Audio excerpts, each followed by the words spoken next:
어떤 사람들의 대화인가 한번 맞춰보시기 바랍니다. 세 사람이 보름달이 밝히 뜬 밤길을 가고 있었습니다. 한 사람이 말합니다. 이야, 보름달이 아주 멋있게 떴구나. 다른 사람이 말합니다. 야, 바보야, 저거는 보름달이 아니고 해란다. 두 사람이 서로 주장합니다. 달이다, 해다. 그러다가 다른 한 사람에게 물어봅니다. 저 하늘에 뜬 것이 달입니까? 해입니까? 그랬더니 다른 한 사람이 이렇게 대답합니다. 나는 잘 모르겠네요. 그래서 길 가던 한 사람을 붙잡고 다시 질문합니다. 저 하늘에 뜬 저게 달입니까? 해입니까? 그랬더니 그 사람은 머리를 갸우뚱하더니 이렇게 대답합니다. 글쎄요, 저는 이 동네에 살지 않아서 잘 모르겠는데요. 어떤 사람들의 대화예요? 바보들의 대화예요. 이건 바보들. 달을 보고서 달인지 모르는 바보들의 대화입니다. 두 번째입니다. 어떤 사람들의 대화인가 맞춰보시기 바랍니다. 한 사람이 열심히 복음을 전합니다. 예수를 믿어야 구원받고 천국에 들어갈 수 있다고 열정적으로 말합니다. 그 말을 듣던 다른 사람이 옆에 있다가 이렇게 말합니다. 내가 바로 저 사람이 전하는 메시아다. 그랬더니 또 옆에 있던 사람이 이렇게 말합니다. 나는 너를 보낸 적이 없는데 라고.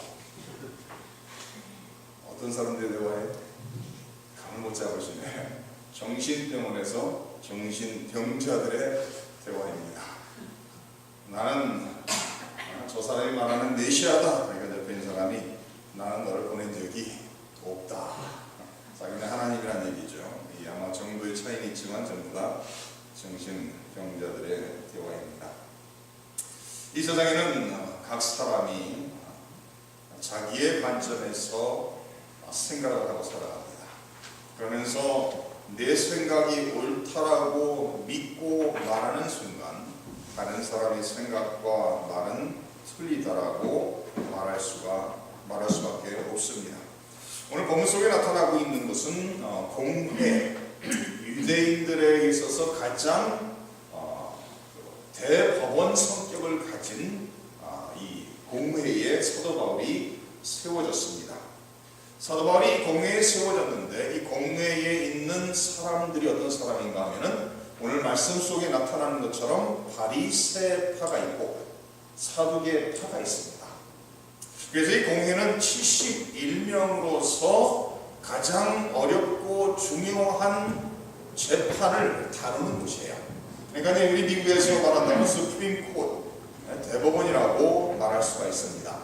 각 지역에서 그 지역의 가정을 대표하는 남자 가장 120명이 있으면은 공회를 세울 수가 있습니다.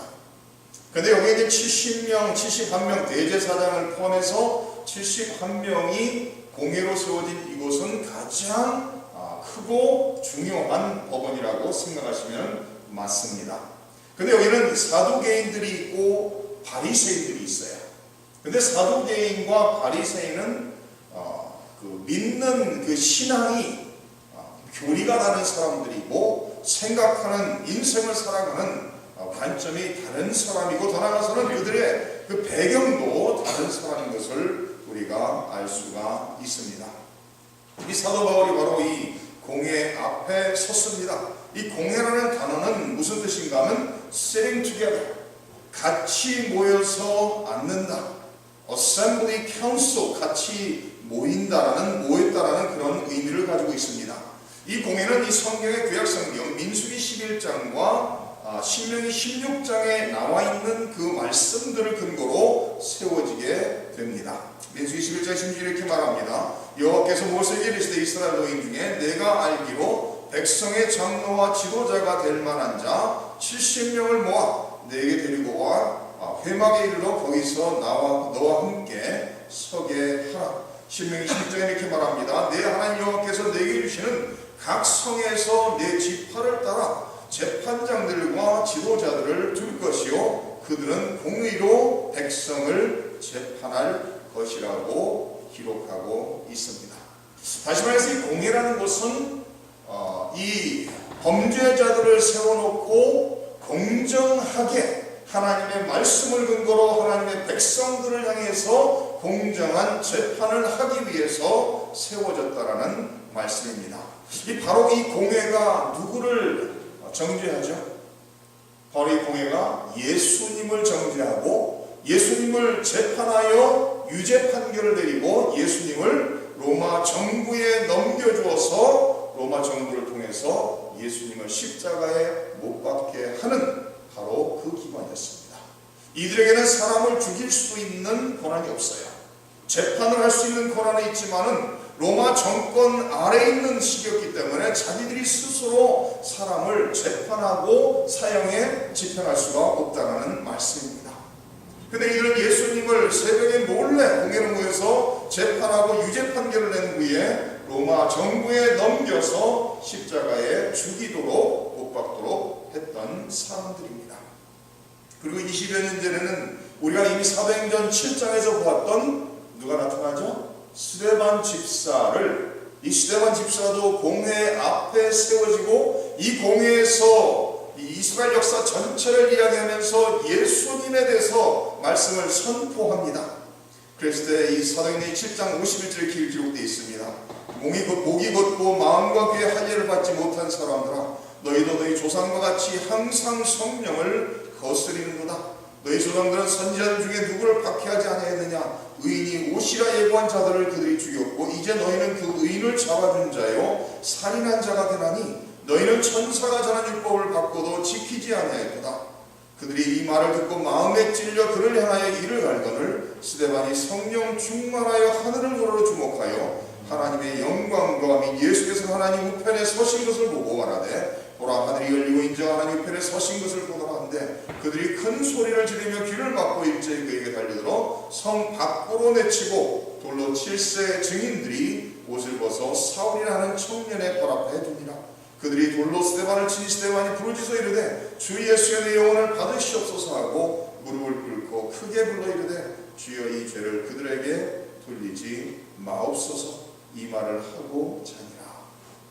바로 지금 사도 바울이 서 있는 이 공회요, 이 공회는 예수님을 유죄 판결 내리고 십자가에 죽게 한 그 사람들이고, 이 공회는 바로 스데반 집사를 제대로 재판도 하지 않고 스데반 집사의 하나님 말씀 예수님에 대한 선포를 들을 때 그들이 즉시 스데반 집사를 성 밖으로 끌고 나가 돌로 쳐 죽인 살인자들이 어떤 이 사람들인 것을 우리가 알 수가 있습니다. 바로 이 법정 앞에서 사도 바울이 섰다는 거예요.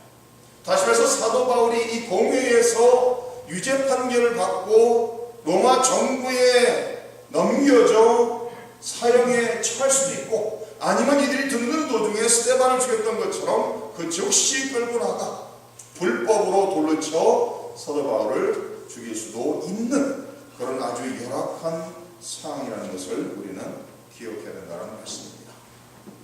23절 1절 이렇게 말씀합니다. 바울이 공회를 주목하여 이르되 여러분 형제들아, 오늘까지 나는 범사의 양심을 따라 하나님을 섬겼노라 하거늘 대제사장 아나니아가 바울 곁에 서 있는 사람들에게 그 입을 치라 명하니 바울이 이르되 해치란다며 하나님이 너를 치시리로다. 내가 나를 율법대로 심판한다고 앉아서 율법을 어기고 나를 치라 하느냐. 지금 사도 바울이 이 공회 앞에서 그들을 바라보면서 당당하게 말합니다.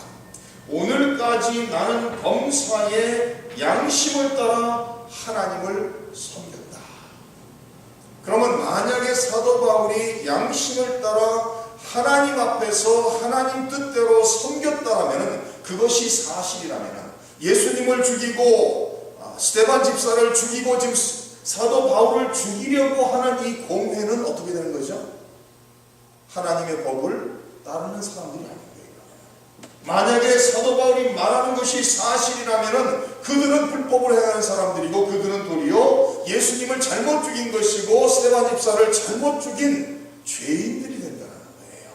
그러니까 사도 바울이 이렇게 말할 때 나는 양심을 따라 하나님 앞에서 섬겼다라고 말하는 순간 그 즉시 사도 바울 곁에 있는 사람을 명해서 그 입을 치라는 거예요. 아마 그 입을 치라는 명령을 받자마자 곧바로 사도 바울을 쳤을 것입니다. 그러니까 사도 바울이 분노하여 말하고 있죠. 왜 칠한 담이요 하나님이 너를 치시기로다. 내가 나를 율법대로 심판한다고 앉아서 율법을 어기고 나를 치라 하느냐. 곁에 선 사람들이 말하되 하나님의 대제사장을 내가 욕하느냐. 바울이 이르되 형제들아 나는 그가 대제사장인 줄 알지 못했노라. 기록하였을 때 너의 백성의 관리를 비방하지 말라 하였느니라. 오늘 말씀 속에 나타나고 있는 사도 바울과 대제사장과 공회에 있는 사두개인 바리새인들의 모습을 볼 수가 있습니다.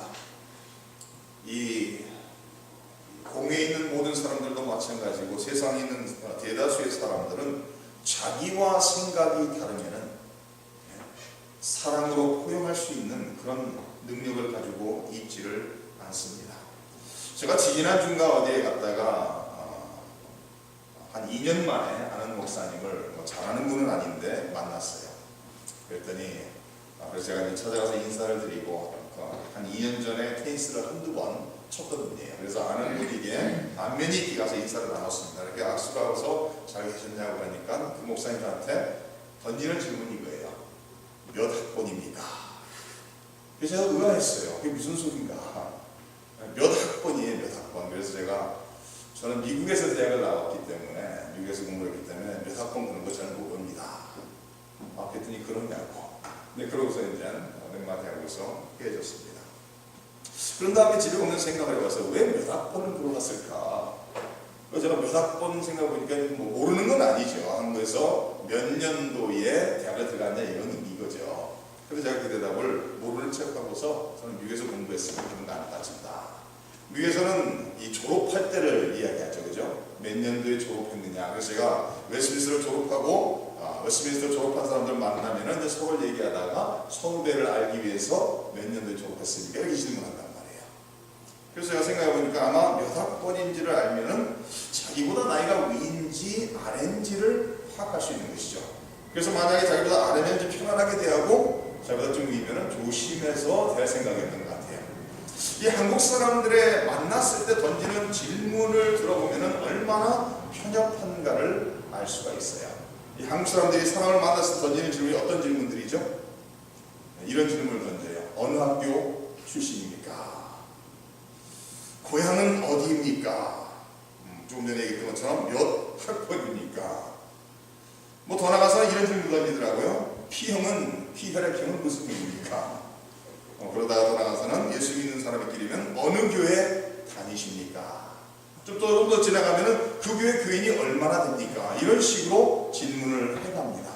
이런 질문을 한번 생각을 해보면은 나와 공통점이 있으면은 친해질 수 있고 나보다 학번이 조금 못하다 생각하면은 무시할 수 있는 사람이라 생각하고 나보다 학번이 좀 좋다 하면은 시기하고 자격지심에 빠지고 나와 공통점이 없고 다르다면은 친해질 수 없는 사람이라고 생각하는 것을 볼 수가 있습니다. 세상 사람들이 이렇게 생각하는 것은 조금 이해할 수가 있어요. 그러나 예수님을 믿는 사람들 이렇게 편협해서 되지 않죠. 예수님을 믿는 사람들은 모든 사람을 사랑할 수 있고 모든 사람을 포용할 수 있는 사람이어야 되죠. 예수님께서 뭘 가르치시죠? 누구까지도 사랑하라고요? 원수까지도 사랑하라고 말씀하십니다. 누구를 위해서 기도하라고요? 핍박하는 자를 위해서 기도하라고 말합니다. 몇 번까지 용서하라고 말하죠? 70번씩 7번이라도 용서하라고 말씀하고 있습니다. 다시 말해서 예수님이 우리에게 주시고 가르치는 모든 말씀은 모든 사람들을 나를 좋아하고 나에게 잘하는 사람들에게만 사랑을 베푸는 것이 아니라 예수님께서 말씀하신 그런 사람들에게만 사랑을 베푼다면 안 믿는 사람들과 불신자들이 하는 것과 다른 것이 하나도 없다는 거예요. 그러니까 예수님 말씀은 우리를 미워하는 사람들까지도 원수 같은 사람들까지도 사랑하라고 핍박하는 사람을 위해서 기도하라고 그들을 용서하되 끝까지 70번씩 7번이라는 것은 숫자를 세가면서 하라는 얘기가 아니죠. 그렇죠? 계속해서 용서하라는 예수님의 가르침의 말씀이라는 거예요. 그래서 우리 예수 믿는 사람들은 사람을 봤을 때 너무 쉽게 급하게 정죄해서는 안 된다는 말씀입니다.